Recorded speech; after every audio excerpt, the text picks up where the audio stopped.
Abramos a palavra de Deus, queridos, em Êxodo capítulo 6. Êxodo 6, dando continuidade à nossa série de sermões no livro de Êxodo.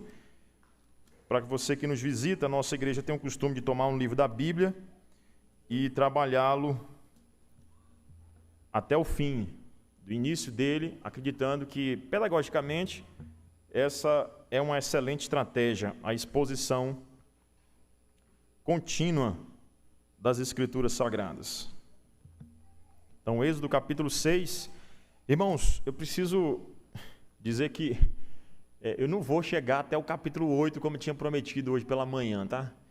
Eu considerei isso melhor, e até para não se prolongar demais. Sei que vocês não vão se incomodar com um sermão de 1h30, mas para não se estender demais também, vamos trabalhar o capítulo 6 e o capítulo 7, que já é muita coisa, obviamente, mas eu queria que você prestasse muita atenção. Ah, pastor, eu li o 8 em casa. Louvado seja o nome de Deus, né? Porque você vai usar muito isso no próximo sermão em Êxodo, porque no próximo domingo nós fazemos da seguinte maneira: 3 sermões em Êxodo e 1 em Salmo. Então, no próximo domingo é o segundo Salmo, o Salmo de número 2. Já expomos o Salmo 1, agora nós vamos expor o Salmo 2. A cada 3 sermões em Êxodo, um Salmo, como nós prometemos. Então faremos dessa maneira. E hoje nós vamos Êxodo 6 até o capítulo 7. Vou começar lendo o capítulo 6. Preste muita atenção ao que diz a infalível palavra de Deus a partir do versículo 1. Aquelas informações do versículo 22 do capítulo 5, como eu disse, são fundamentais para nós, que devo citá-las também. Mas vou começar a partir do versículo 1 do capítulo 6. Disse o Senhor a Moisés: agora verás o que hei de fazer a Faraó, pois por mão poderosa os deixará ir, e por mão poderosa os lançará fora da sua terra. Falou mais Deus a Moisés e lhe disse: eu sou o Senhor. Apareci a Abraão, a Isaque e a Jacó como Deus Todo-Poderoso. Mas pelo meu nome, o Senhor, não lhes fui conhecido. Também estabeleci a minha aliança com eles, para dar-lhes a terra de Canaã, a terra em que habitaram como peregrinos. Ainda ouvi os gemidos dos filhos de Israel, os quais os egípcios escravizam, e me lembrei da minha aliança. Portanto, dize aos filhos de Israel: eu sou o Senhor, e vos tirarei de debaixo das cargas do Egito, e vos livrarei da sua servidão, e vos resgatarei com braço estendido, e com grandes manifestações de julgamento. Tomar-vos-ei por meu povo, e serei vosso Deus, e sabereis que eu sou o Senhor vosso Deus, que vos tiro de debaixo das cargas do Egito, e vos levarei à terra a qual jurei dar a Abraão, a Isaque e a Jacó, e vos-la darei como possessão. Eu sou o Senhor. Desse modo falou Moisés aos filhos de Israel, mas eles não atenderam a Moisés, por causa da ânsia de espírito e da dura escravidão. Falou mais o Senhor a Moisés, dizendo: vai ter com Faraó, rei do Egito, e fala-lhe que deixe sair de sua terra os filhos de Israel. Moisés, porém, respondeu ao Senhor, dizendo: eis que os filhos de Israel não me têm ouvido, como, pois, me ouvirá Faraó? E não sei falar bem. Não obstante, falou o Senhor a Moisés e a Arão, e lhes deu mandamento para os filhos de Israel e para Faraó, rei do Egito, a fim de que tirassem os filhos de Israel da terra do Egito. São estes os chefes das famílias: os filhos de Ruben, o primogênito de Israel, Enoque, Palu, Eszomi, Carmi. São estas as famílias de Ruben. Os filhos de Simeão: Jemuel, Jamim, Oade, Joaquim, Zoá, Saul, filho de uma cananeia. São estas as famílias de Simeão. São estes os nomes dos filhos de Levi, segundo as suas gerações: Gerson, Coate e Merari. E os anos da vida de Levi foram 137. Os filhos de Gerson, Libni e Simei. Olha aí um Simei bom, né? Segundo as suas famílias, vamos ver. Os filhos de Coate, Anrão, Izar, Hebron e Uziel. E os anos da vida de Coate Foram 130 anos. Os filhos de Merari, Mali e Muzi são estas as famílias de Levi, segundo as suas gerações. Arão tomou por mulher a Joquebede, sua tia, e ela lhe deu Arão e Moisés. E os anos da vida de Arão foram 137. Os filhos de Izar, Corá, Nefeg e Zicri. Os filhos de Uziel, Misael, Elzafã e Citri. Arão tomou por mulher Eliseba, filha de Aminadab, irmã de Naasson, e ela lhe deu à luz a Nadab, Abiú, Eleazar e Itamar.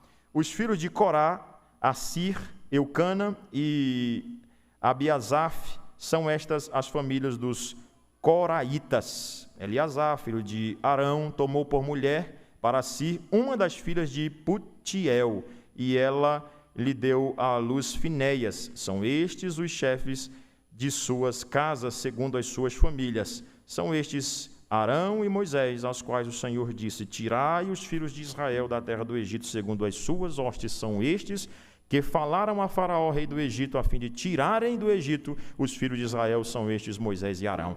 No dia em que o Senhor falou a Moisés na terra do Egito, disse o Senhor a Moisés: eu sou o Senhor. Dize a Faraó, rei do Egito, tudo o que eu te digo. Respondeu Moisés na presença do Senhor: eu não sei falar bem, como, pois, me ouvirá Faraó? Amém. Senhor Deus, obrigado pela tua palavra poderosa, Senhor.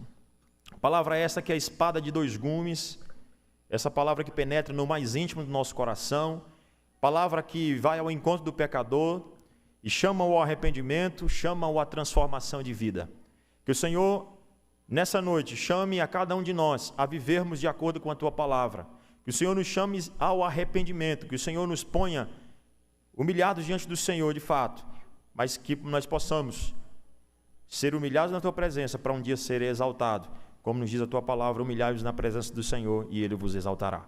Que o Senhor nos abençoe, que o Senhor fale comigo, ó Pai, ou por meio de mim, ao teu povo, como o Senhor falou comigo também por meio desse texto. Elucida a tua palavra, elucida as tuas verdades e perdoa os nossos pecados. É o que nós pedimos em nome de Jesus. Amém. Irmãos, um pouquinho antes da descoberta do Brasil, você sabe que Vasco da Gama, tentando descobrir o caminho ali para as Índias, ele encontrou-se em um lugar onde achou-se várias especiarias. Era disso que Portugal e Espanha, a Península Ibérica, estava atrás no século XVI. Naquela região, que lhe fora dividida, o famoso Tratado de Tordesilha, tantas léguas a oeste, uma parte para Espanha, outra parte para Portugal, né? O mundo dividido, e Vasco da Gama em busca de especiarias. E Vasco da Gama, ao chegar naquela terra um tanto quanto desconhecida, ele aportou ali a sua expedição, e quando ele se apresentou como um emissário do rei de Portugal, né, ele disse: olha, eu sou o emissário do rei de Portugal. Só que ele estava tão acabado, tão cansado, com a roupa rasgada, ele e a sua expedição, todo mundo muito cansado. Ele disse o seguinte: o rei de Portugal me enviou. Aí diz que aqueles povos nativos ali olharam para Vasco da Gama e os demais disseram: o rei de Portugal mandou você, todo mal vestido, todo acabado, todo desse jeito aí? Eu simplesmente não acredito. Eu simplesmente não acredito que ele te enviou. Mas o certo é que, de alguma maneira, dizem alguns historiadores que Vasco da Gama voltou para Portugal com uma embarcação lotada que valeu ali pelo menos 50 vezes mais a expedição que ele tinha levado para lá. Ele volta para Portugal muito ambicioso, veio para cá, se sabendo ou não, descobriu-se o Brasil, chegando aqui no dia 22 de abril de 1500. Por que eu disse isso, né? Eu disse isso, interessante ainda no final da história, é que quando Vasco da Gama relata que não acreditavam que ele era o enviado do rei de Portugal, o rei de Portugal disse o seguinte: vamos fazer o seguinte, nós vamos montar a maior expedição de todos os tempos para descobrir isto, para ir lá e explorar o máximo possível. Eles vão ver quem de fato é o rei de Portugal e quem são os seus emissários, os seus enviados. Irmãos, quando eu olho para esse texto, em que Moisés está com muito medo de libertar o povo, Deus disse: Moisés, eu sou, vá lá e diga que o eu sou me enviou, ou te enviou. E Moisés estava com medo, porque ele dizia: rapaz, não vão acreditar, nem o povo de Israel, nem tampouco o Faraó. Que foi exatamente o que aconteceu. O Faraó não acreditou. O último capítulo que estudamos aqui, o que aconteceu? No último capítulo que nós estudamos, nós percebemos exatamente, irmãos, que Faraó dobrou o trabalho daquele povo que estava dizendo o seguinte: deixa-nos ir embora para que nós festejemos a Deus. Ele disse: vocês querem festa? Vou dobrar o trabalho para vocês. O mundo não entende, disse para vocês, o mundo não entende quando o povo de Deus quer adorar, quer parar um dia para adorar. Ele diz: eu vou aumentar o trabalho. Mas nós precisamos entender isso, obviamente. Mas o certo é que há um medo de Moisés muito grande, porque ele não tem confiança, nem nele mesmo, nem no povo, e parece que ele não tem confiança em Deus. Razão pela qual, nesse texto, Deus se revela ainda mais a Moisés, e também, não somente a Moisés, mas o povo de Israel, e até mesmo a Faraó e a todos os egípcios. Razão pela qual, nessa noite, meu tema é curto, porém acredito que muito importante.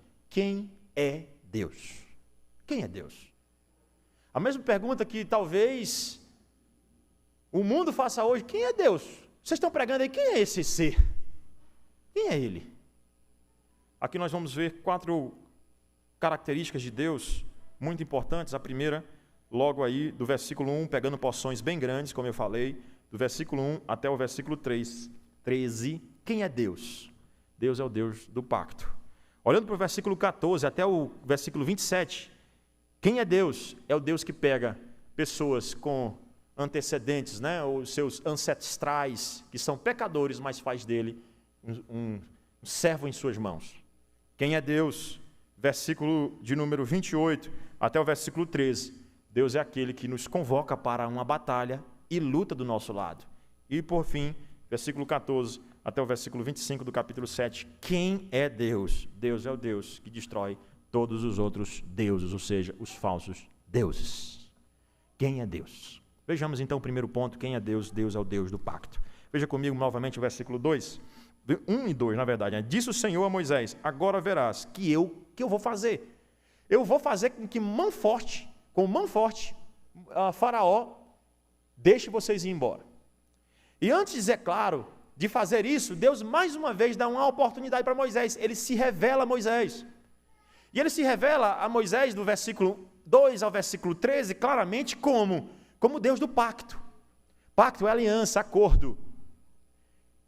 Então Deus vai dizer o seguinte: eu tenho um pacto com vocês, uma aliança com vocês. Está aí no versículo 4, Também estabeleci a minha aliança com eles, que vem até hoje o dia de vocês, os patriarcas até o dia de hoje. E a segunda coisa que Deus mostra aqui dentro desses versículos, além de dizer que é o Deus que se revelou lá atrás como Deus do pacto, ele também é um Deus que se compadece desse povo, aqui dentro desse ponto de Deus do pacto, o Deus da aliança. Quem é esse Deus? O Deus do pacto, o Deus da aliança. Olha o que é dito no versículo 2, falou mais o Senhor a Moisés e lhes disse: eu sou o Senhor. Irmãos, nós temos estudado que muitas vezes uma pessoa entra em depressão e tem dificuldade de sair, exatamente porque ela foi em todos os recursos. E aqui eu já disse, nós não estamos condenando os meios de saúde, ou os profissionais de saúde para ajudar as pessoas. Pelo contrário, mas nós acreditamos que existem fatores espirituais que somente Deus pode tratar. Somente Deus pode trabalhar. E um desses fatores é a confiança. Uma pessoa que está em depressão, transtorno maníaco-depressivo, uma pessoa que está abalada, ansiosa, obviamente ela precisa de confiança. E um dos meios pelos quais Deus concede confiança a essas pessoas é revelando-se quem Ele é. E Ele diz aqui: eu sou. Eu sou. Eu sou aquele que se revela para vocês hoje. Novamente, ele já tinha se revelado no capítulo 3 a Moisés desse jeito. Novamente ele disse: Moisés, eu sou o que sou, mostrando o aspecto eterno. Eu não fui, eu não serei somente Eu sou, Moisés, eterno Deus. Eu sou capaz de cumprir as minhas promessas. Você está duvidando? É exatamente isso, irmãos, que pessoas abatidas de alma precisam ouvir. Deus pode me tirar desse buraco. Ele é o Deus Todo-Poderoso. Para uma pessoa que está profundamente abatida, talvez ela precise ouvir novamente, você precisa fazer uma visita a ela e aconselhá-la, encorajá-la e dizer o seguinte: meu filho, meu irmão, lembre-se quem é o Deus que batalha do teu lado. Ele é o Deus Todo-Poderoso. Olhando para aquele Ultimato, lá, o último filme dos Vingadores, eu acho uma cena interessante que aconteceu no primeiro filme do Homem de Ferro e no último, dos Vingadores. Nos dois, o Homem de Ferro chega e diz o seguinte, e claro, até quebrando uma hegemonia, quebrando um estilo de que os heróis se escondiam. Super-Homem, nem todo mundo sabia que ele era o Super-Homem. Mas de repente, o Homem de Ferro chega e diz, na frente de todo mundo, de todos os repórteres, toda a televisão, e diz: eu sou o Homem de Ferro. Aí no final do filme, novamente, dando um spoiler grande aí, ele novamente, lá no último filme, ele diz: eu sou o Homem de Ferro. Você se arrepia no cinema. Por que você não se arrepia quando Deus diz: eu sou o Deus Todo-Poderoso, estou do teu lado. Eu sou aquele mesmo que apareceu para Abraão, Isaac e Jacó, versículo 3, apareci Abraão, Isaac e Jacó, como Deus Todo-Poderoso, El Shaddai. Não foi esse nome, eu sou especificamente, ainda que o eu sou já apareça lá, Javé e Yavé, o tetragrama já aparece lá atrás. Mas o significado desse nome, ele surge aqui. Ele diz assim, versículo 3, apareci a Abraão, Isaac e Jacó como Deus Todo-Poderoso, a palavra hebraica El Shaddai, Deus Todo-Poderoso, mas pelo meu nome, o Senhor, ou seja, o eu sou, não lhe fui conhecido. Ou seja, eu não dei o significado desse nome Javé para eles. Eu sou o mesmo Deus. Irmãos, Deus não é acoplado no nome. Como as próprias testemunhas de Jeová acreditam que Deus tem apenas um nome. Não. Você vai ver que Deus, durante todo o Antigo Testamento, ele se revela em vários nomes, com vários nomes. Elohim, El Shaddai, Yavé, Shalom. Não um nome especial, assim, o único dele. Mas esse nome, essa maneira de se revelar, até no Antigo Testamento, já mostra como Deus é diferente de todos os deuses. Deus Todo-Poderoso. O eu sou, o eterno. Todos os deuses caem. Esse não. Esse é o meu Deus. Versículo 4. Claramente ele diz: estabeleci a minha aliança. Então, nesse meu primeiro ponto é quem é Deus? É o Deus do pacto. Estabeleci a minha aliança com eles para dar-lhes a terra de Canaã, a terra em que habitaram como peregrinos. Sim, eu sou o mesmo Deus que apareceu para Abraão e disse: sai da terra dos teus pais, porque eu vou te dar, sai de Ur dos Caldeus, eu vou te dar uma terra. Eu estou fazendo aliança contigo, Abraão. Eu vou te dar. Irmãos, o nosso Deus é aquele que disse: creia em mim e você vai entrar no céu. Ora, se não é assim que Cristo Jesus se revela no Novo Testamento, eu sou o pão da vida. Eu sou a videira e vós os ramos. Eu sou o alfa e o ômega, o princípio e o fim, o primeiro e o último. Quem é o seu Deus? Eu pergunto para você, o seu Deus tem trazido conforto para você? Esses dias de pandemia? Versículo 5, não somente ele é o Deus da aliança, que fez uma aliança lá atrás, mas do versículo 5 até o versículo 13, ele é o Deus que se compadece do seu povo. Ele diz: ainda ouvi os gemidos dos filhos de Israel, os quais os egípcios escravizam. E me lembrei da minha aliança, porque eu sou o Deus do pacto, eu lembrei da minha aliança, eu ouvi o sofrimento desse povo. Ah, pastor, esse nome é tão bonito, Deus do pacto. Para que isso? Irmãos, quando a gente fala que o nosso Deus é o Deus do pacto, é aquele que fez um acordo com o seu povo e vai cumprir eternamente. Por isso que todas as vezes que nós gememos, Deus ouve o nosso gemido. Você diz: pastor, eu estou passando por um problema que você não sabe o tamanho. O Deus da aliança, ele diz: ouvi os gemidos dos filhos de Israel. O Deus do pacto é o Deus que ouve o nosso gemido. Versículo 4, ele diz, portanto diz aos filhos de Israel, eu sou o Senhor e vos tirarei de debaixo. Ele faz aqui algumas promessas. Vou tirar vocês das cargas do Egito, está pesado? Vou tirar vocês daí. Vos tirarei da servidão, vocês nunca mais serão escravos desse povo egípcio, e vos resgatarei com braço estendido e com grandes manifestações de julgamento. Algumas promessas aqui que Deus vai cumprir durante o livro do Êxodo. Ele tira o povo do Egito, tira com um braço forte, tira da servidão, resgata aquele povo e faz julgamento. São 10 pragas, é julgamento de Deus.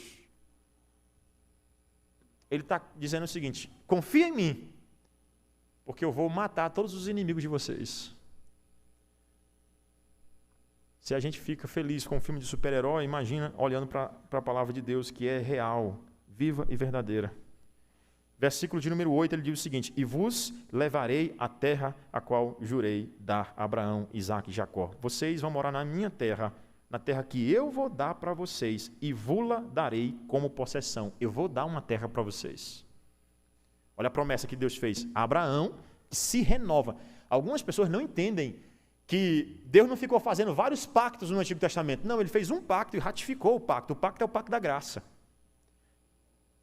Aí ele se manifestou a Abraão, graça, a Isaque e Jacó, graça, depois quando ele se apresenta a Moisés, graça de novo. Moisés, eu vou tirar o povo e vou dar terra para eles. Aí eu pergunto para você, versículo 9, ele diz, desse modo falou Moisés aos filhos de Israel. Aí eu pergunto para vocês, o povo acreditou? Eu estou pregando aqui, você acredita? É sim, veja, preste atenção. Desse modo falou, versículo 9, falou aos filhos de Israel, mas eles não atenderam a Moisés. 2 razões pelas quais eles não atenderam. Primeira, por causa da ansiedade, e segundo, por causa do espírito e de dura escravidão. Desculpa, espírito de ansiedade, né? Ele disse que estavam lá com ânsia de espírito e da dura escravidão. 2 coisas que podem abalar qualquer ser humano. Pastor, estou ansioso, como é que eu vou acreditar em Deus? A ansiedade, ela atrapalha até a fé em Deus. Estou ansioso. A ânsia de espírito abate qualquer ser humano. E depois, qual é a outra coisa? A dura servil. Pastor, a dura servidão. Pastor, aqui é muito pesada a terra. Não dá para crer em Deus. Continua lendo. Versículo 10, ele diz, falou mais o Senhor a Moisés, dizendo, vai ter com Faraó. Né? Ele diz, vai lá e diz tudo que ele já tinha dito lá atrás. Moisés, porém, respondeu ao Senhor, eis que os filhos de Israel não ouvem. Se esse povo, ó Deus, não está ouvindo, na verdade, nem Israel está me ouvindo, e não mais Faraó. Se nem o povo de Deus está ouvindo, olha a desculpa de Moisés. Imagina Faraó. Aí o que Deus faz? Dá uma solução e diz o seguinte, Moisés e Arão, vou dividir a tarefa para ficar melhor. Vou dar a tarefa, vai lá e fala ao povo de Israel e ao povo do Egito. Esse é o meu primeiro ponto. Deus, quem é Deus? É o Deus do pacto. Segundo, quem é o Deus? É o Deus que pega uma genealogia, uma geração de pecadores e transforma essa geração em servos nas mãos do Senhor. Pecadores que são imerecedores da graça. E ele transforma numa geração de servos do Senhor. Você já pecou lá atrás? Seus parentes. Você já olhou o álbum da sua família? Quando você olha assim, tem algumas informações que a gente só vai descobrindo depois. Não é verdade? Só vai descobrir depois. E às vezes nem os nossos pais e nossas mães falam, a gente vai descobrindo. Uma conversa aqui, uma conversa ali. E aqui nós temos do verso 14 até o verso de número 27, o versículo, né? Na verdade, o verso é no Salmo é poesia, aqui é a narrativa. Realmente, nós temos aqui desses versículos, agora Deus falando para uma geração de pecadores, mas é uma geração que é dele. Lembra que a questão aqui é, deixe ir o meu primogênito. E quem é? Como é que começa essa genealogia? Veja comigo o versículo 14. São estes os chefes das famílias, os filhos de quem? Rúben. Quem é Rúben? O primogênito de quem? De Jacó, de Israel. Lembre-se que Deus disse assim, olha, eu quero que liberte a minha descendência, o meu povo. Se você não liberar o meu primogênito, Israel, eu vou matar vocês. eu vou agir com mão poderosa. E Deus começa então, irmãos, falando o seguinte: respeite o meu primogênito. E vou já mostrar para vocês que lugar de primogenitura na Escritura Sagrada, ou de prioridades assim, não é pelo mérito, mas é pela graça também. E ele cita então uma geração da qual saiu Moisés também, principalmente tribo de Levi. Veja comigo aí, versículo 14, ele diz: os filhos de Ruben, o primogênito de Israel, Enoque, Palo, Esrome, Carme, são estas as famílias de Ruben. Pronto, essas aqui são as famílias de Ruben, que se tornou um pecador. Se você olhar a sua história lá atrás, mesmo ele recebendo as bênçãos, Gênesis 48, Gênesis 49, você vai perceber que ele também teve os seus escorregões. Um pouco mais sobre essa descendência, você pode olhar sobre as bênçãos que aqui são lançadas. Por favor, leia Gênesis 49. Gênesis 49 diz assim, olha: depois chamou, versículo 1, chamou Jacó a seus filhos e disse: ajuntai-vos, e eu vos farei saber o que vos há de acontecer nos dias vindouros. Ajuntai-vos e ouvi, filhos de Jacó, ouvi a Israel, vosso pai. Ruben, tu és o meu primogênito, minha força, e as primícias do meu vigor. Mais excelente em altivez, impetuoso como a água. Está aqui. Não serás o mais excelente, porque subiste ao leito de teu pai. Ou seja, você cometeu um incesto. Essa descendência é descendência de pecadores.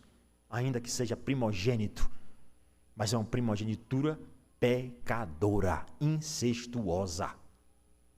Agora veja comigo, volta lá para o texto de Gênesis, e eu não tenho como trabalhar, de Êxodo, eu não tenho como trabalhar cada um desses casos, mas eu vou citar, e é bom você fazer essa comparação em casa, do que acontece com essa genealogia de pecadores. E aí é dito aqui, irmãos, no versículo de número 16, são estes os nomes dos filhos de Levi, segundo as suas gerações: Gerson, Coate e Merari.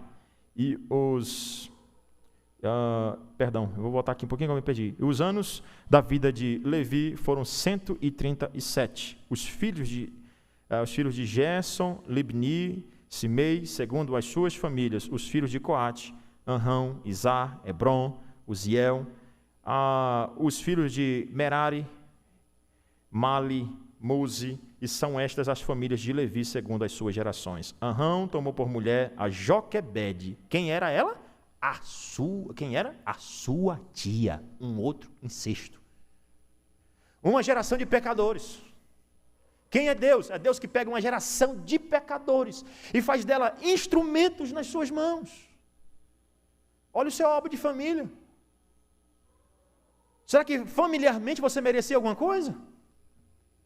Mas continua. A família incestuosa.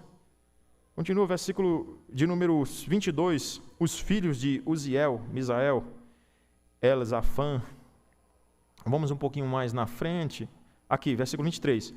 Arão tomou por mulher Eliseba, filha de Aminadab, filha de Nasson, que deu à luz a Nadab e Abiú. Você deve se lembrar de Nadab e Abiú, muito, muito bem deles. Eleazar e Tamar, famílias de pecadores. Os filhos de Corá, que Deus teve que abrir pelo orgulho. Deus abriu a terra e a terra engoliu os filhos de Corá pelo seu orgulho, a sua altivez, a sua soberba. Você achar melhores realmente do que os outros. Arsi, Eucana e Abzaf, são estas as famílias dos Coraitas. Eleazar, filho de Arão, tomou por mulher para si uma das filhas de Putiel, e ela lhe deu à luz a quem? Finéias. São estes os chefes de suas casas, segundo as suas famílias. São estes Arão e Moisés. É dessa família de pecadores que sai quem? Os libertadores de Israel. Moisés e Arão. Deus pega, quem é Deus? Deus que pega uma genealogia de pecadores e transforma em instrumento em suas mãos. Porque dessa genealogia vem Finéias. E você sabe que Ofni e Finéias foram, obviamente, dois homens que pecaram contra o Senhor, mas esse Finéias, aqui é o Finéias que veio para purificar a descendência. Veio para purificar a sua descendência, a descendência do seu povo, que estava pecando, inclusive, em adultério. Veja comigo Números 25. Veja comigo Números 25. Não tem como eu ler todo o texto, mas vou ler a partir do versículo 7, que diz assim, olha: vendo isso, Finéias, filho de Eleazar, o filho de Arão, o sacerdote, levantou-se do meio da congregação e, pegando uma lança, foi após o homem israelita até o interior da tenda e o atravessou ao homem israelita e à mulher, porque eram adúlteros, né? A ambos pelo ventre. Então a praga cessou de sobre os filhos de Israel. Veja que o povo pecou, esse homem agora veio purificar. Talvez você diga o seguinte: agora sim, pastor, essa é a minha descendência boa. Mas veja bem, é isso que Deus faz. Ele pega pessoas que têm descendências ruins e faz dela o quê? Instrumentos nas mãos de Deus. Vocês entenderam? Terceira coisa. O que nós vemos aqui de maneira muito clara a partir do versículo de número 28. Versículo 28. Ele diz assim: no dia em que o Senhor falou a Moisés na terra do Egito, disse o Senhor a Moisés: eu sou o Senhor, dize a Faraó, rei do Egito, tudo o que eu te digo. Respondeu Moisés na presença do Senhor: eu não sei falar bem. Como, pois, me ouvirá Faraó? Então disse o Senhor a Moisés: vê que te constituí como Deus sobre Faraó, e Arão, teu irmão, será o teu profeta. Quem é Deus? É Deus que nos chama para a batalha, e batalha do nosso lado. Onde é que nós vemos isso? Nós vimos isso, irmãos, no fato de que Moisés, muito desanimado da vida, um tanto quanto sem esperança de que Deus poderia, de fato, conceder a libertação que ele prometera, Moisés disse: não, eu sou pesado de língua, não dá certo, o Faraó não me ouvirá, eu não falo bem. Mas Deus disse: não, eu quero que você vá à batalha. E isso fica fazendo muito mais sentido, porque o Deus é um Deus que faz um pacto, e faz um pacto com uma descendência de pecadores, mas ele cumpre o pacto no lugar desse povo. E chama esse povo para uma batalha, mesmo sabendo que eles não são capazes por eles mesmos de vencer. E a primeira coisa que Deus faz é isso, irmãos: ele nos chama para a batalha e tira todas as armas para que nós saibamos e aprendamos a confiar somente nele. Aí Moisés disse: não dá. Deus disse: dá. É esse Moisés que Deus disse o seguinte: então disse o Senhor a Moisés: vê que te constituí como um Deus sobre Faraó. Irmãos, olha para a nossa descendência. Olha para o quanto nós somos pecadores, e Deus pode dizer simplesmente assim: você vai ser boca de Deus para esse povo. É esse Moisés relutante, frágil, fraco, que Deus disse: serás boca de Deus. É isso que me faz subir no púlpito. São textos como esse que me dão esperança, porque eu sei que sou um vaso de barro, assim como você, que nós não somos dignos de pregar o Evangelho de Cristo, mas a palavra de Deus é: vem, eu te chamo, porque tu serás boca de Deus nessa batalha. Uma batalha que não é contra a carne nem contra a sangue, mas contra os principados e dominadores desse mundo tenebroso. É isso que eu disse para o seminarista no primeiro dia de aula, dando aula para eles do seminário presbiteriano de Brasília. Ainda que você seja um vaso de barro, e que você vai gemer e tremer, quando você subir no púlpito, lembre-se que Deus te chamou para ser boca de Deus a esse povo. E com intrepidez você vai falar do Evangelho de Cristo. Não pela sua força, mas pela força de Deus, que te chama para a batalha. É assim. A sua descendência talvez não seja boa, mas Deus te chama para o seu serviço. Então, irmãos, nessa batalha Deus disse: tu falarás tudo, versículo 2 do capítulo 7, tudo o que eu te ordenar. Arão, teu irmão, falará a Faraó, para que deixe ir da sua terra os filhos de Israel. Eu, porém, endurecerei o coração de Faraó e multiplicarei na terra do Egito os meus sinais e as minhas maravilhas. Deus chama um homem para a batalha, E certamente, eu vou ler mais um pouquinho para você ver uma informação aqui interessante. Deus diz, eu te constituí, te chamei para a batalha, versículo 4 diz o seguinte, Faraó não vos ouvirá, e eu porei a mão sobre o Egito e farei sair as minhas hostes, né, a minha descendência, o meu povo, os filhos de Israel, da terra do Egito, com grandes manifestações de julgamento. Saberão os egípcios que eu sou o Senhor, aquilo que ele disse lá atrás, quando estender eu a mão sobre o Egito e tirar do meio deles os filhos de Israel. Assim fez Moisés e Arão, como o Senhor lhes ordenara, assim fizeram. Era Moisés de quantos anos, irmãos? De 80 anos. E Arão, 83, quando falaram a Faraó.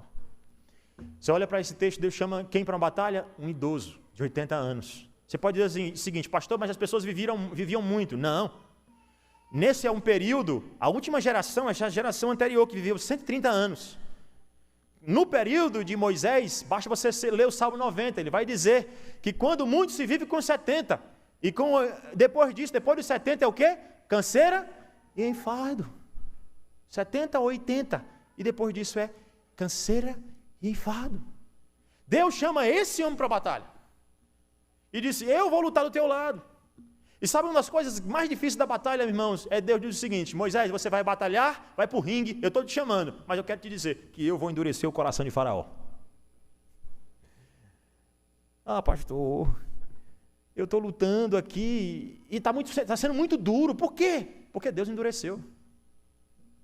Entenda, irmãos, que as batalhas duras, travadas por nós, as grandes batalhas que nós travamos, não é o diabo somente que está endurecendo. Lembrando que o diabo, ele não é maior do que Deus. Se está duro, é porque Deus determinou que ficasse duro, irmãos. Deus determinou na sua soberania. É claro que isso não anula a responsabilidade dos meios, ou seja, aqueles que têm feito mal para nós pagarão diante de Deus, como é o caso de Faraó e de todo o Egito. Pagarão, obviamente.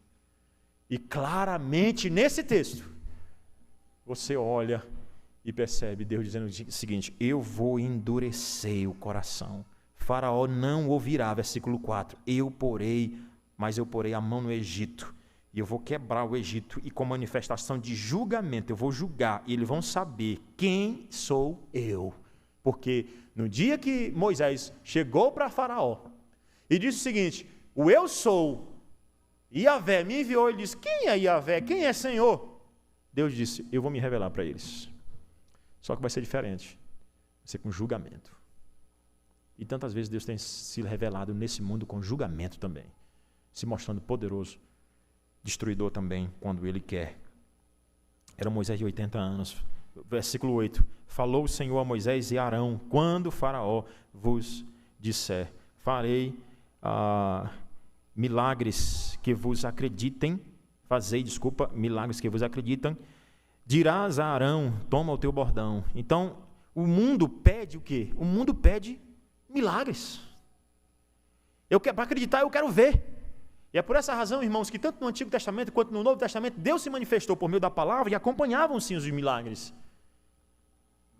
Para mostrar essa palavra desse profeta aí está acompanhada de um Deus infalível, poderoso. Claro que Deus continua fazendo milagres hoje, obviamente, ainda que não por meio de pessoas específicas como Ele fazia aqui. Mas é o mesmo Deus, Ele faz milagre, Ele ressuscita os mortos, eu não tenho dúvidas disso. Quem tem curado da Covid-19, pessoas até onde a medicina não vai, é o próprio Deus. E aí então Moisés, ele faz exatamente, ele joga o bordão como Deus tinha mandado, né? Aqui é um outro acontecimento, não confunda com aquele primeiro, é o segundo acontecimento. Até que aquele primeiro quem fez foi quem? Foi Moisés. O segundo quem fez foi Arão. Versículo 10. Então Moisés e Arão se achegaram a Faraó e fizeram como o Senhor ordenara. Lançou quem? Arão, o seu bordão. Porque Deus disse que Moisés seria para Arão como Deus era com ele, né? Então agora Moisés dá ordem e Arão faz. Antes Moisés fazia direto, agora o próprio Arão faz. E é isso que Deus faz, Deus ajuda pessoas. Quando está muito difícil, Deus manda servidores.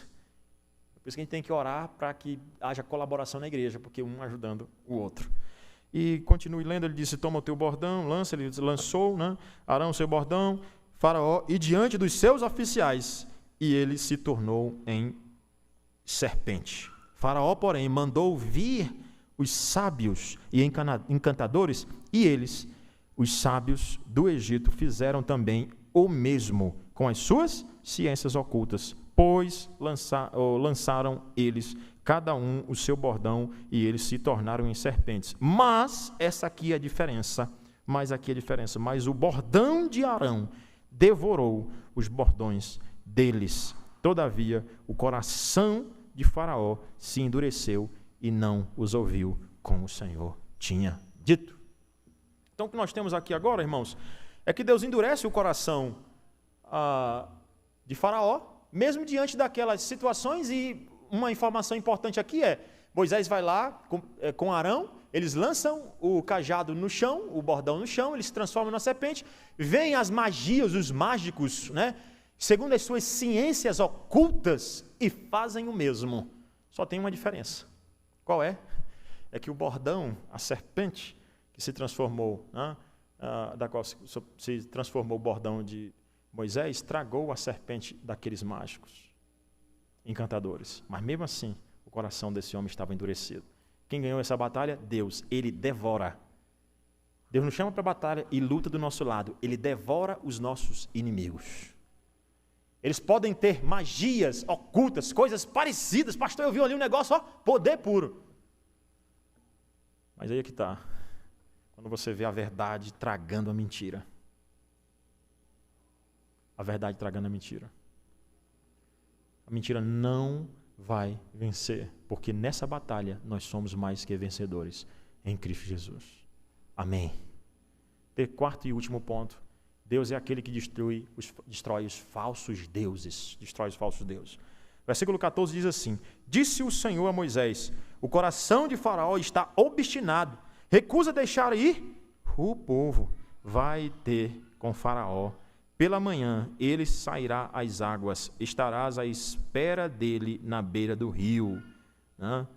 Tomarás na mão o bordão que se tornou em serpente, e lhes dirás: o Senhor, o Deus dos hebreus, me enviou para aqui, ou a ti, para te dizer: deixa aí o meu povo para que me sirva no deserto, e até agora não tem ouvido. Assim diz o Senhor: nisto saberás que eu sou o Senhor. Com este bordão que tenho na mão, ferirei as águas do rio e se tornarão em sangue. Já disse para vocês que todas as pragas, elas são para destruir os deuses do Egito. Os egípcios, eles adoravam coisas estranhas, como rãs, por exemplo. E adoravam também o rio Nilo. Você deve ter ouvido em história geral, quando você estuda história geral, aquela frase que diz que o Egito é dádiva do rio Nilo. Ou seja, eles viviam do rio Nilo porque quando tinham as enchentes, a terra ficava boa, fértil para a plantação. Eles adoravam o rio porque eles acreditavam que dali saíam de fato os sustentos deles. Tinham ali dois deuses, né? Adux e Rabi, que faziam o rio subir, né? São deuses, deusa Adux e Rabi, né? São um deus e deusa egípcios, né? E ali Deus vai destruir aquilo que eles mais adoram, porque eles trocam o Criador pela criatura, como disse Paulo em Romanos capítulo 1. Deus faz o mar, Deus faz os rios. As pessoas vão adorar Iemanjá e muito mais. Ou não? Poseidon.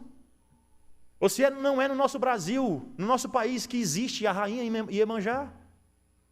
Ou se não é no nosso país, irmãos, que se adora essa deusa também. E aqui Deus, quando Faraó, ele disse: vai lá. O coração de Faraó está obstinado, pesado, cheio de ídolos, cheio de deuses. Mas eu vou destruir o Deus dele. Porque quando nós vamos pregar o evangelho é assim que as pessoas estão cheias de ídolos, cheias de deuses no coração. Desacreditadas, mas quem é Deus? É o Deus que destrói os ídolos. Aquele coração cheio de pedra, Deus vai destruir. Esse é o nosso Deus, irmãos. Esse é o Deus que dá para confiar nele. Ele diz então, o versículo 15, diz o seguinte: vai ter com Faraó pela manhã, ele sairá às águas. Para quê? Para adorar. A ideia de sair aqui, você tem esse entendimento no hebraico de maneira mais clara, que a ideia de sair, ele sai para adorar. Ele sai para adorar o seu Deus. Sai para adorar os seus ídolos, as suas rainhas, as suas criaturas, os seus deuses. Está lá à espera dele no rio, tomarás na mão o bordão que se tornou em serpente, é com ele que você... Então, agora Moisés, com muita coragem, disse: o Senhor, o Deus dos hebreus, aquele medroso que era Moisés, que disse que era pesado de línguas, fala por meio, claro, de Arão, nós acreditamos, e diz: o Senhor, Deus Todo-Poderoso, me mandou aqui, e Ele vai punir vocês, porque vocês não têm libertado o povo até agora. Irmãos, a dura servida desse mundo é grande. É muito grande. Mas Deus um dia vai nos dar alívio, isso por meio de julgamento, julgando os ídolos. O que ele faz? Versículo 18, o versículo de número 17, desculpa. Assim diz o Senhor: nisto saberás que eu sou o Senhor, com este bordão que tenho na mão ferirei as águas do Egito, se tornarão em sangue. Está aí agora. Os peixes que estão no rio morrerão. Disse mais o Senhor a Moisés: dize a Arão, toma o bordão e estende a mão sobre as águas do Egito. E Deus agora está destruindo diretamente o Deus deles. O Deus dele, mostrando: eu sou o Senhor das águas, sobre os seus rios, sobre os seus canais, sobre as suas lagoas e sobre todos os seus reservatórios. Essa água toda que vocês bebem todos os dias e que vocês adoram, eu sou o Senhor sobre isso. E ele transforma a água em sangue. Haja sangue em toda a terra do Egito, tanto nos vasos de madeira como nos de pedra. Fizeram Moisés e Arão assim, como Deus tinha ordenado. Ele levantou o bordão e fez. Versículo 22, de sorte que os peixes estavam no rio, eles morreram e o rio cheirou mal, fedeu, o Deus deles fedeu, e os egípcios não podiam beber da água. Passaram assim 7 dias, porém as mágoas do Egito, os magos do Egito, os magos do Egito fizeram as mesmas coisas com suas artimanhas, com suas ciências ocultas. Faraó endureceu seu coração, não deixou o povo ir. Virou-se Faraó e foi para casa, nem ainda isso considerou o seu coração. Todos os egípcios cavaram poços para beberem águas, porque eles não tinham mais. Assim se passaram 7 dias depois que o Senhor feriu o rio. Ou seja, Deus destrói o ídolo. Quem é o nosso Deus? Ele é o Deus do pacto. Ele é o Deus da aliança. É um Deus que pega uma descendência ruim e faz dela servos dele. É um Deus que luta, chama para a batalha e luta do nosso lado. Mas é um Deus que destrói todos os nossos ídolos. Irmãos, para a gente finalizar, que aplicações nós podemos fazer e sairmos daqui meditando nelas, ruminando esse texto das Escrituras Sagradas? A primeira delas, irmãos, é que repetidas vezes Deus aparece para Faraó. Vai lá uma vez, vai lá 2, vai 3, vai 4, vai 5. Deus aparece para Moisés várias vezes, pelo menos 2 aqui são relatadas, na verdade 3, que eu posso citar imediato. Deus aparece para o povo de Israel por meio de Moisés, mas o povo não ouve. E a primeira aplicação que eu queria deixar para vocês é: lembre-se que quando Deus se demora e aparece várias vezes, Ele está dando chance para que você se arrependa e ouça a sua voz, porque Deus poderia ter executado tudo na primeira vez, mas Ele não fez isso, irmãos. Ele dá chance antes de condenar uma pessoa. Antes de condenar uma pessoa, Deus dá chance para que ela se arrependa. Antes de lançá-la no inferno, Deus dá um período. Ele vai lá várias vezes.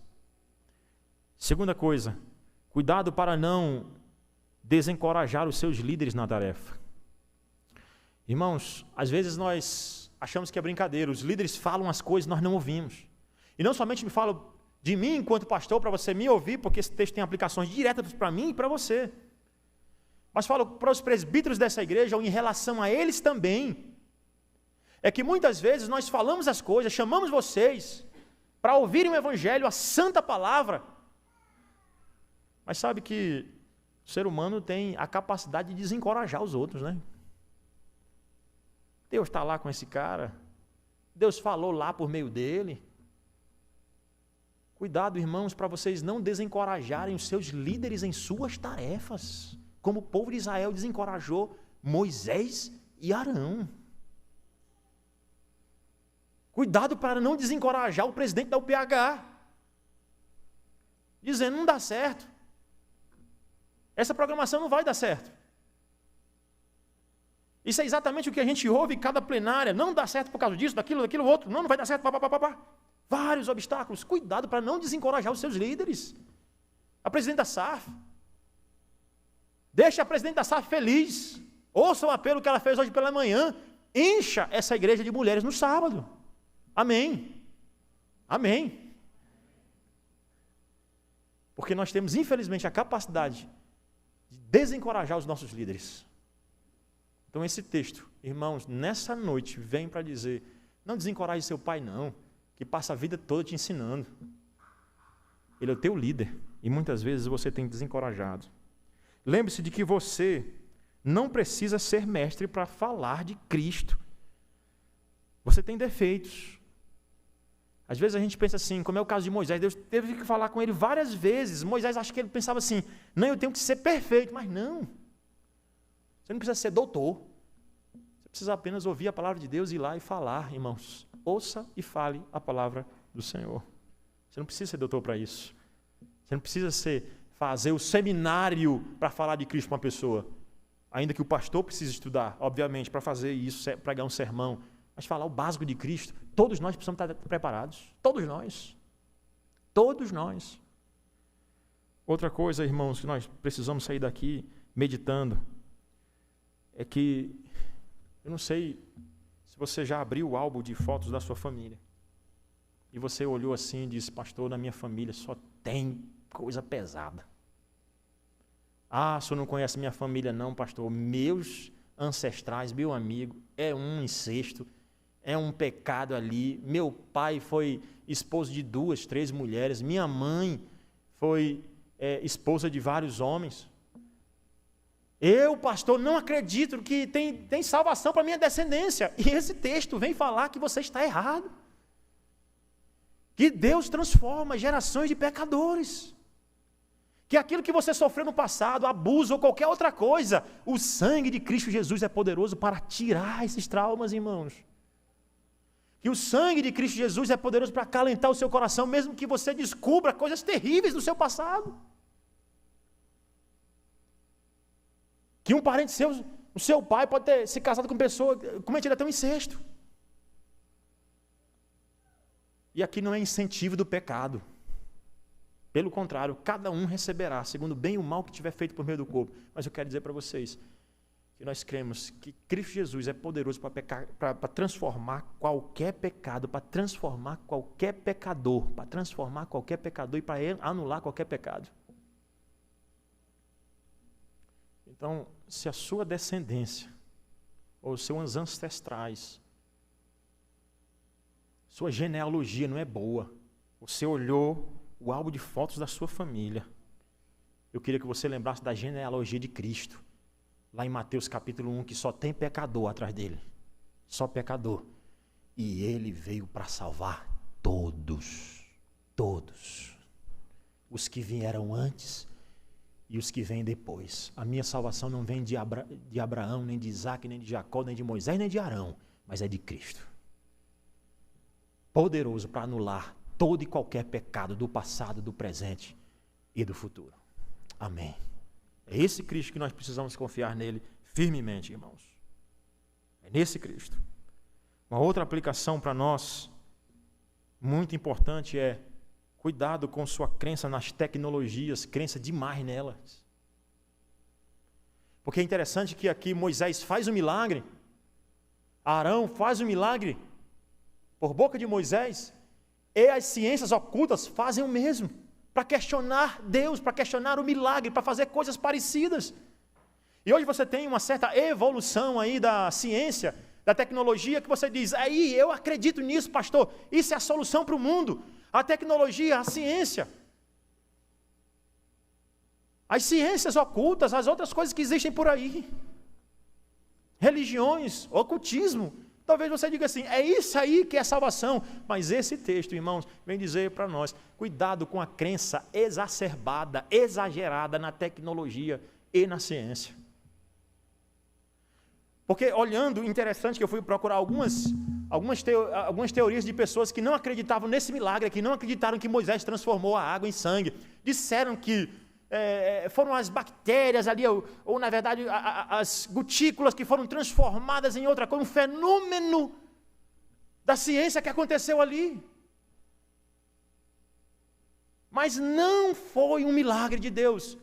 E é isso que tem feito jovens e adolescentes se desviarem do Evangelho, porque tem a promessa nas escolas, nas universidades, nos seus trabalhos, de que a ciência é maior, de que você é bobo em acreditar que é um milagre. Eu pergunto para você, hoje, meu irmão, você acredita que é um milagre? Você acredita que Deus transformou a água do rio Nilo em sangue? Ou você acredita ainda na ciência, que diz que foi um fenômeno na natureza, que a ciência explica muito bem? É isso que tem feito jovens, a razão pela qual eu escolhi o livro Fé na Era do Ceticismo, na era em que as pessoas acreditam que ciência é maior, a razão é maior, nós somos doutores e senhores do saber. Mas eu quero dizer para você, irmãos, que Deus é superior a isso tudo, que Ele faz milagres, que as ciências ocultas podem até fazer a praga, mas eles não conseguem cessar a praga, e a prova disso é o vírus da Covid-19 que está aí. Ninguém consegue parar. Como é que para? Porque Deus traga a falsidade, assim como está escrito lá no Novo Testamento, quando Paulo vai dizer, assim como Janes e Jambres, dando nome àqueles feiticeiros que fizeram a mesma coisa, assim como Janes e Jambres fizeram falsamente, Deus destruiu, assim também Deus destrói toda a falsidade. Porque são essas mesmas pessoas que são a favor da ciência, que são a favor da ciência exagerada. Nós não somos contra a ciência. Nós acreditamos que a ciência é boa, desde que ela esteja de acordo com a palavra de Deus. Obviamente, nós não somos alienados. Acreditamos, por isso fé na era do ceticismo. Tem racionalidade nisso. Tem racionalidade nisso. Mas essas mesmas pessoas que são adoradoras das ciências, são aquelas que fazem a mesma coisa que o Egito fez. Jogam criancinhas no rio, matam criancinhas, são aquelas que são a favor de aborto também. É exatamente isso que a palavra de Deus é contra. É isso que a palavra de Deus é contra. E que nós somos, infelizmente, levados a isso. Essa aplicação, irmãos, ela é muito importante para mim e para você, porque nós estamos vivendo nesses dias em que tem sido feito, inclusive por pessoas que abraçam ciência demais, a apologia ao aborto, ao assassinato de crianças. Infelizmente. E nós vimos, a nossa maior tristeza não é ver o Egito aprovando isso, mas muitas vezes vendo o povo de Deus aprovando esse tipo de ideologia pecaminosa. Porque tem amor demais à ciência. Ama demais a ciência. Irmãos, eu não posso deixar de falar isso. Porque é a palavra de Deus para nós. Para você que assistiu lá o filme, que acredita, e o filme que eu citei, Os Vingadores, o último, e não somente ele, mas todos os filmes do Iron Man, do Homem de Ferro, mostram o quê? E aí não é errado em si assistir o filme, mas acreditar que a ciência, a evolução, as máquinas, às vezes a gente fica esperando, pastor, um Deus, porque é isso que o filme muitas vezes mostra, ou quer mostrar também, é que às vezes a gente fica esperando uma salvação que vem de fora, mas a tecnologia, a ciência, as máquinas são capazes de fazer isso por nós. Não, irmãos, Deus é capaz de fazer, só Ele, e Ele é o único Deus vivo e verdadeiro. Nenhum outro, nem Thanos, nem ninguém é Deus como nosso Deus. Ele disse, eu sou. Eu sou. Eu sou o Deus Todo-Poderoso, Criador dos céus e da terra. A tentativa do ser humano em desmentir Deus é nojenta, é pecaminosa, é uma obstinação contra Deus. São pessoas obstinadas, não querem acreditar de jeito nenhum. O homem pode levantar uma praga, mas ele não consegue cessá-la. 7 dias de chance. Quero finalizar com o texto de Apocalipse. Leia comigo Apocalipse. capítulo 16, e veja o flagelo que Deus tem separado para todos aqueles que se levantam contra o seu evangelho.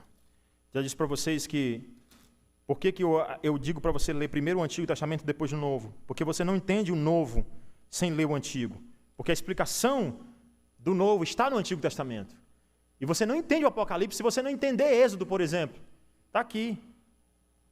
Êxodo, ou Apocalipse capítulo 16, versículo 4. O terceiro flagelo, diz assim: derramou o terceiro a sua taça nos rios e nas fontes das águas, e se tornaram em quem? Em sangue, irmãos. A mesma coisa.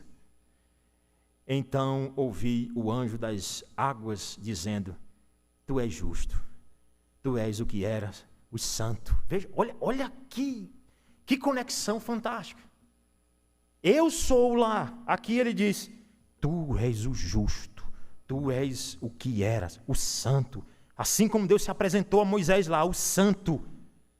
Pois julgaste estas coisas, porquanto derramaram sangue de santos e de profetas. Eles se levantaram contra o povo de Deus, também sangue lhes tens dado a beber. São dignos disso. Ouvi do altar que dizia: certamente, ó Senhor Deus Todo-Poderoso, verdadeiros e justos são os teus juízos. Louvado seja o nome de Cristo Jesus, que um dia virá para julgar aqueles que se levantam contra o povo de Deus, porque eles beberão o cálice da ira de Deus. Amém. Que Deus nos abençoe, irmãos, e nos conforte com essas palavras de encorajamento acerca de quem é o nosso Deus. Vamos orar.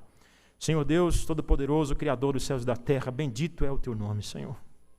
Quero te louvar pela vida de cada um dos que aqui estão nessa noite. Os nossos queridos irmãos que talvez, ó Pai, estejam passando por problemas tão graves, que acreditam que não tem mais solução. Mas que hoje, ao conhecerem o Eu Sou, o Deus Todo-Poderoso, ou se lembrarem de quem é Ele, essas pessoas possam ter sua fé fortalecida, Senhor. Por amor do teu nome. É o que nós te pedimos, em nome de Jesus. Amém.